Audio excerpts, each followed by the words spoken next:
ప్రసాద్ గారు, సాంబార్లో సొరకాయ ముక్కలు వస్తాయి, నా ప్లేట్లో వేసేయండి. అంటే నేనేంటి ఉల్లిబద్దలు నాకుంటూ తినాలా?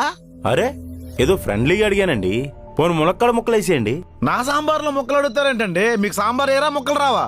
అరే, నాన్ వెజ్ తినరా? నా వల్ల కాదండి. నాకెందుకో కోళ్ళని చూస్తే నా చెల్లెళ్ళలాగా, మేకలను చూస్తే నా తమ్ముళ్ళలాగా అనిపిస్తుంటాయి.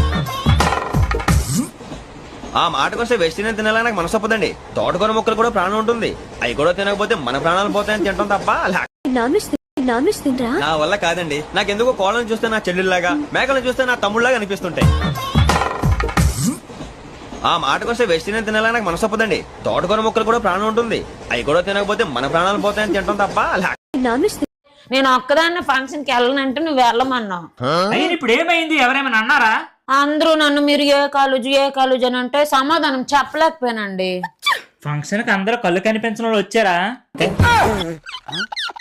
కాకపోతే స్కూల్ చదివే పిల్లని పట్టుకుని మీరు ఏ కాలేజ్ అని అడుగుతారా?